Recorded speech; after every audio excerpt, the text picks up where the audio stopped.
पाकिस्तान और दुनिया भर से लाखों देखने और सुनने वालों को शहीद अरशद शरीफ का सलाम।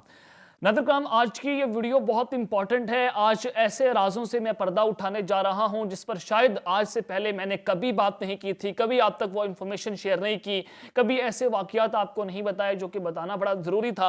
अब जनाब कुछ बड़ी इंपॉर्टेंट खबरें हैं, कुछ बड़ी अहम न्यूज़ हैं जो आप तक पहुँचाना ज़रूरी है और मेरा थंबनेल भी आप पढ़कर आ चुके होंगे। उससे आपको बड़ा बखूबी अंदाज़ा हो जाएगा कि आज मैं कौन सी अहम तरीन इंफॉर्मेशन आप तक पहुँचाना चाहता हूँ। सबसे पहली खबर पर जो आज हम बात करेंगे कि हाजिर फौजी जर्नैल पर कुछ खौफनाक किस्म के इल्जामात आयद कर दिए गए हैं और ये पहली बार पाकिस्तान में ऐसा नहीं हुआ है कि फौजी जर्नैलों को हमेशा रगड़ा गया और उन पर हमेशा घटिया किस्म के इल्जामात लगाए गए। अब की बार जो हाजिर फौजी जर्नैल हैं और वो अगले आर्मी चीफ की दौड़ में शामिल हैं, उनके खिलाफ इस तरह का जो प्रोपागेंडा करना और ऐसे कहूं कि घर के भेदी ने लंका ढा दी है, यानी कि अंदर से ऐसी आवाज उठाना, उसने इस वक्त पाकिस्तान पर सवालिया निशान खड़े कर दिए हैं, इदारों पर सवालिया निशान खड़े कर दिए हैं।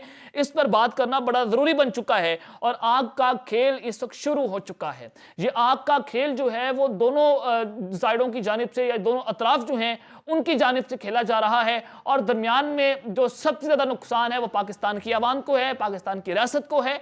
अब जनाब जो आग का खेल शुरू हुआ है, इसमें किस तरह से जनरल आसिफ गफूर जो हैं वो रंगे हाथों पकड़े गए हैं, इस पर बात करना बड़ा जरूरी है। और अब ये बात मैं नहीं कर रहा बल्कि ये दावा कहां से सामने आया है ये भी आपको बताऊंगा। और फिर जो बड़ी इंपॉर्टेंट है कि मरियम नवाज ने भी जो है वो अपने कुछ लोगों को निशाने इबरत बनाने का फैसला कर लिया है। वो कौन कौन से अहम तरीन लोग हैं और फिर घिनौनी चाल क्या चली है मरियम नवाज ने अपनी पार्टी के खिलाफ, उस पर बात करना बड़ा जरूरी है। और फिर जो आखिरी खबर है उस पर मैं जरूरी बताऊंगा क्योंकि ये मेरे हवाले से है कि जो अरशद शरीफ मॉडल जो है वो हम पर नाफिज करने का बाकायदा तौर पर एक प्लान तैयार किया गया है, एक फैसला किया गया है मुबैना तौर पर। उस पर बात करूंगा कि किस तरह से जान को खतरा बढ़ चुका है, किस तरह से इस वक्त जो है वो सिक्योरिटी थ्रेट्स बढ़ चुके हैं, इस पर बात करना बड़ा जरूरी है। लेकिन अगर आपने चैनल को सब्सक्राइब नहीं किया, चैनल को लाजमी सब्सक्राइब कर लें, बेल आइकन को दबा दें, आने वाली तमाम तरह अपडेट्स आपकी खिदमत में बर वक्त पेश होती रहें।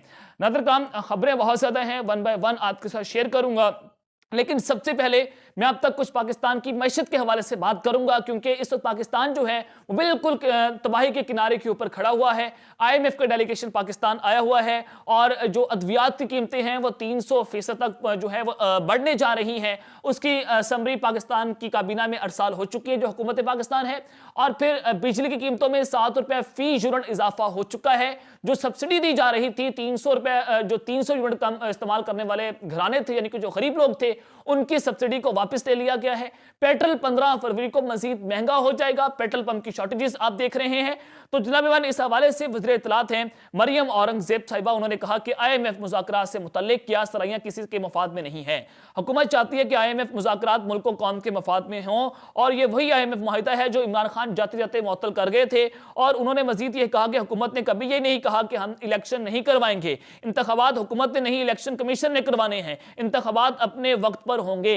पाकिस्तान और IMF के दरमियान मुज़ाकरात जारी हैं। हुकूमत की पूरी कोशिश है कि IMF के साथ मुज़ाकरात जो हैं वो हम आखिरी मरहले तक पहुंच चुके हैं। यही बात जो है वज़ीर मुमलिकत जो गौस पाशा आयशा गौस पाशा हैं उन्होंने बात की है। अब जनाब उन्होंने कहा कि मौजूदा हुकूमत ने मुल्क को डिफॉल्ट की तरफ जाने से बचाया है। 6% मुल्क तरक्की कर रहा था खान साहब के दौर में 9 अप्रैल से पहले और जब 9 अप्रैल के रोज रजीम चेंज हुई, आज पाकिस्तान डिफॉल्ट कर गया है। उस वक्त पाकिस्तान के हवाले से जो ब्लूमबर्ग, जो मूडीज हो, वो कह रहे थे कि पाकिस्तान जो है उसकी इकॉनमी दुरुस्त समत पर जा रही है। आज फाइनेंशियल टाइम्स के एडिटोरियल बोर्ड ने यह लिख दिया है कि पाकिस्तान जो है वो दिवालिया हो चुका है टेक्निकली तौर पर। यह आपके लिए समझने वाली बात है।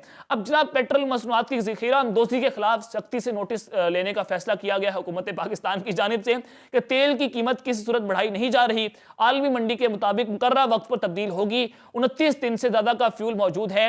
अवाम को पेट्रोल, गैस और बिजली की फराहमी यकीनी बना रहे हैं। वफाकी वज़ीर पेट्रोलियम मुसद्दिक मलिक साहब जो बात कर रहे हैं कि जो पेट्रोलियम की ज़ख़ीरा अंदोज़ी कर रहे हैं और जो ये बहरान पैदा कर रहे हैं उनसे हम सख्ती से निपटेंगे। अब उसके फौरी बाद हुआ क्या है कि हुकूमती कार्रवाइयां जो हैं वो जनाब हवा में उड़ गई हैं और मुतअद्दिद शहरों में पेट्रोल की मसनूई किल्लत बरकरार है। अब मैं यहाँ पर जहाँ पर मौजूद हूँ इस वक्त, वहाँ पर मैंने देखा कि पेट्रोल जो है वो शॉर्टेज है। इस्लामाबाद में मैं सारी जगह देखा कि पेट्रोल कोई बंद पड़े हैं, कोई पंप्स, और अगर यहाँ पर पेट्रोल मिल रहा है तो लंबी कतारें हैं। 1 लीटर पेट्रोल दिया जा रहा है, 2 लीटर पेट्रोल दिया जा रहा है। ये पाकिस्तान के डिफॉल्ट होने की सबसे बड़ी वजह है, यानी कि सबसे बड़ा साइन है। इसको सिम्टम ऑफ पाकिस्तान की जो इकॉनमी कोलैप्स कर गई है, जो डिफॉल्ट कर गई है, उसके सबसे बड़े असरात आप यहाँ से अंदाजा लगा सकते हैं कि अद्वियात खत्म है, बिजली नहीं है, पेट्रोल खत्म हो चुका है। हम जा किस जानिब रहे हैं? अब जनाब, कौमी असम्बली की 33 नशिस्तों पर ज़िमनी इंतखाबात की तारीख तब्दील करने का मुतालबा।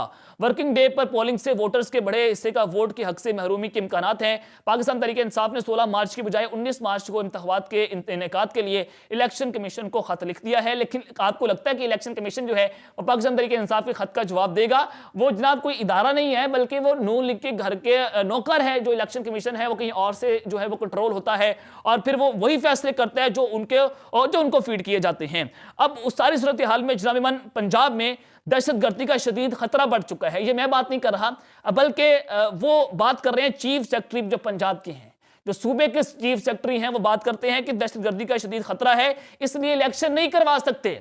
अब चीफ सेक्रेटरी कौन होता है कि वो इलेक्शन के अंदर टांग अड़ाए? क्या इसका कोई किरदार है? कौन इसको ये कह रहा है कि आप जाएं और इलेक्शन कमीशन को खत लिखें कि सूबे में हम इलेक्शन नहीं करवा सकते? ये होते कौन है? पाकिस्तान की अवाम ने जब फैसला कर लिया कि हमने इलेक्शंस में जाना है, हमने फलां पार्टी को वोट देने हैं, तो ये चंद जो मुट्ठी भर अनासिर हैं, जो माफिया है, ये किस तरह से पाकिस्तान में इलेक्शंस को और शब खून मार सकते हैं पाकिस्तान की जमहूरियत पर। तो जनाब, एक चीज तो ये इतराफ जुर्म किया गया है इस हुकूमत की जानिब से, ये इंटेलिजेंस फेलियर बताया जा रहा है कि पंजाब में दहशतगर्दी के खतरात हैं, हम जनाब इलेक्शंस नहीं करवा सकते। इस नहल टोले ने अपनी नाहल होने का सबूत दिया है। और वो मजीद कहते हैं कि अब नजर आ रहा है कि अगर इलेक्शन हो गए, या तो खान साहब के खिलाफ जो सारा मामला चल रहा है उनको नहल किया जाएगा, हर सूरत नहल किया जाएगा, उनको गिरफ्तार भी किया जाएगा, और फिर जनाब अगर इलेक्शंस हो गए, खान साहब ने जबरदस्ती करवा लिए, फिर होगा क्या कि बड़े पैमाने के ऊपर ऐसी धांधली होगी कि आप कराची भूल जाएंगे। वो ट्रेलर था जो पंजाब और केपीके में होने जा रहा है, और ऐसी धांधली होगी कि आप जो है वो देखते रह जाएंगे, दंग रह जाएंगे कि आपके साथ हुआ क्या है, आप सब कुछ भूल जाएंगे। अब जनाब आज कि मरियम नवाज का जो घिनौनी चाल जो मैं आपको बता रहा था, और अपनी ही पार्टी के खिलाफ जो कुछ इन्होंने चालें चलना शुरू कर दी हैं, वो इस वक्त बड़ा इंपॉर्टेंट है कि नून और शीन लीग जो है वो बाकायदा तौर पर अलग हो चुकी है। इसका बाकायदा तौर पर ऐलान हो चुका है। मरियम नवाज ने राना सनाउल्लाह को मुबैना तौर पर, जो मेरे ज़राए हैं वो बताते हैं मुबैना तौर पर, कि एजाज सादिक और शाहिद फरकान अब्बासी के खिलाफ FIA से मनी लॉन्ड्रिंग इंक्वायरी शुरू करने का कहा है। ये दोनों ये लोग हैं, एजाज सादिक और शाहिद फरकान अब्बासी, इन दोनों ने मरियम नवाज की लीडरशिप को तस्लीम करने से साफ साफ इनकार कर दिया है। अब ये शीन ग्रुप का हिस्सा है, और फिर जो नून लीग है, राना सनाउल्लाह के ग्रुप है, उन्होंने जनाब इन दो लोगों के खिलाफ ये मनी लॉन्ड्रिंग का मुबैना तौर पर केस चलवाने का, इंक्वायरी करवाने का कहा है मरियम नवाज ने। और नून लीग के दोनों लीडर्स को करीबी दोस्तों के जरिए पैगाम भी पहुंचा दिए गए हैं कि अगर मरियम नवाज की लीडरशिप को कबूल नहीं किया गया तो FIA आपको नहीं छोड़ेगा। अब इस खबर में कितनी सदाकत है मुबैना तौर पर जो मैंने आपको खबर दी है, अब तो ये आने वाला दिन आपको बता देंगे, क्योंकि शाहिद फरकान अब्बासी साहब ने वाज़ेह तौर पर कह दिया कि मरियम नवाज की लीडरशिप को वो तस्लीम नहीं करेंगे, वो पार्टी में किसी भी किस्म का कोई ओहदा नहीं रखेंगे। अब जनाब आज के जो आग का खेल इस वक्त शुरू हो गया है, और हाजिर फौजी जर्नैल जो हैं उनके खिलाफ एक खौफनाक किस्म की कैंपेन और एक खौफनाक किस्म का इल्ज़ाम लगाया गया है। नादर जो इकरारुल हसन हैं, ARY न्यूज़ के जो सरेआम एक प्रोग्राम भी करते हैं, रिपोर्टर हैं, उन्होंने कुछ घिनौने किस्म के इल्ज़ामात लगाए हैं कि सहाफ़ी जो हैं वो किसके पेरोल पर काम करते रहे हैं। वो कहते हैं कि आसिफ गफूर के ज़माने पर, जब वो मेजर जनरल आसिफ गफूर थे, DCI SPR थे, अब वो कोर कमांडर कोयटा हैं, लेफ्टिनेंट जनरल आसिफ गफूर हैं। अब जनाब आसिफ गफूर के ज़माने में वो कहते हैं कि पाकिस्तान तहरीक इंसाफ के कारकुनान को ISPR में भर्ती करवाने और उनको जाली अकाउंट्स बनाने और चलवाने के लिए करोड़ों रुपए के ठेके दिए गए थे, और फिफ्थ जनरेशन वॉरफेयर के नाम पर जनरल आसिफ गफूर ने पाकिस्तान तहरीक इंसाफ के लोगों को ये ठेका दिया था, उनको पैसे दिए थे, और पैसे देकर उनको जो है वो खरीदा गया था।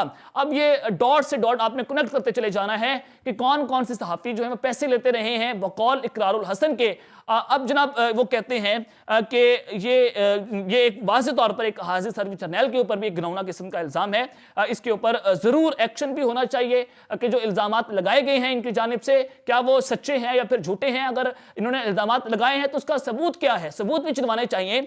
अब जनाब इन पर उन्होंने कहा कि किसी जब इन पर वे से किसी की तनकीद होती थी तो ये जत्थे जो हैं वो टूट पड़ते थे। हम आज जिन सहाफ़ियों की गिरफ्तारी पर ट्वीट करते हैं, उन्हीं सहाफ़ियों ने हमारी गिरफ्तारी के लिए फंडिंग ली, और फिर जो 14 अगस्त का वाकया हुआ उस पर भी हमारे खिलाफ घटिया प्रोपेगेंडा चलाया। और अब एफआईए ने भी बता दिया है कि कौन सा सहाफी जो है वो वीना मलिक के नाम पर अकाउंट से गंद उगलता रहा है। अब ये इमरान खान रियाज के साथ वीना मलिक को जोड़ने की कोशिशें की जा रही हैं कि उनके अकाउंट्स को इमरान रियाज जो हैं वो रन कर रहे थे, 10,000 से ज्यादा के अकाउंट से ट्विटर और जिनको रन किया जा रहा था, और आसिफ गफूर के दिए गए जो पैसे हैं या जो ठेका है और फिर पाकिस्तान तहरीक इंसाफ के जो हामी कारकुनान हैं उनके अकाउंट्स हैं वो फिर बाद में रजीम चेंज के बाद फौज के खिलाफ ही इस्तेमाल हुए हैं।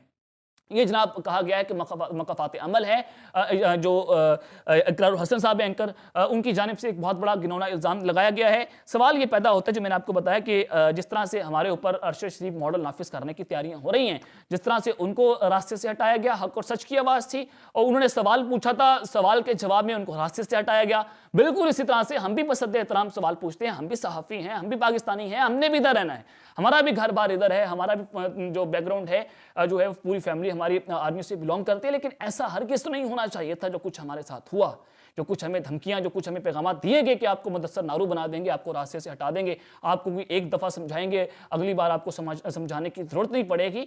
इस तरह की धमकियां जो देना, ये किस तरह मुआशरा जो है वो जा रहा है, ये नौजवानों को क्या मैसेज दिया जा रहा है कि आप जर्नलिज्म में आएंगे, आप सहाफ़त करेंगे, आपको रास्ते से हटा दिया जाएगा, आपको अरशद शरीफ बना दिया जाएगा, आपको मुदस्सर नारू बना दिया जाएगा, अगर आप सवाल पूछेंगे आपका वो हक छीन लिया जाएगा, आपकी ज़ुबान को बंद कर दिया जाएगा। क्या इस तरह से मुल्क ठीक होते हैं?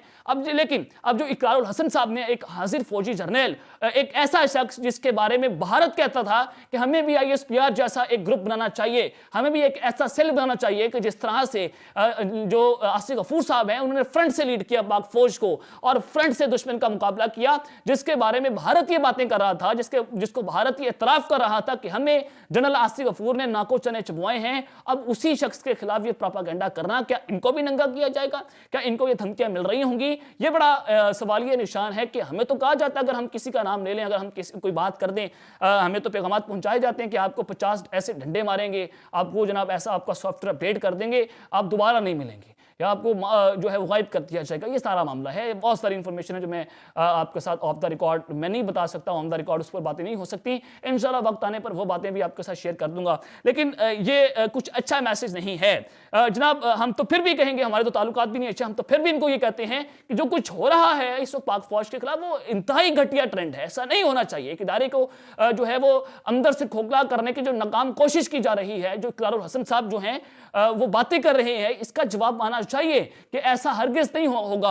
अब जनाब जो सारा मामला है, पैगामात अब किसको दिए जा रहे हैं? अगर हमें धमकियां देते हैं, अगर हमें ये जनाब दीवार से लगाना चाहते हैं, अगर हमें रास्ते से हटाना चाहते हैं, तो फिर इकरारुल हसन के खिलाफ भी इस तरह का कोई वाकया होना चाहिए, इसके ऊपर भी इंक्वायरी होनी चाहिए। उसको भी कहें कि आपने मुबैना नहीं लगाया, आपने जनाब नाम क्यों लिया है, तो आए नंगा करें उसको, उसके ऊपर तहकीकात हों, उसके ऊपर भी आर्टिकल 6 लगाएं, उसके ऊपर भी गद्दारी के मुकदमे लगाएं, उसके ऊपर भी बगावत का मुकदमा लगाएं। यहाँ पर क्यों एंकर इमरान रियाज, मखदूम शहाब, राना उजैर, ये सारे सहाफ़ी जो है उनको जनाब ये जो है वो धमकियां देना और फिर इनको गिरफ्तार करना, इनको नंगा करना, इस तरह का जो ट्रेंड चलाया जा रहा है ये बड़ा भयानक है। और सिर्फ ये मखसूस सहाफ़ियों के खिलाफ ही क्यों किया जा रहा है?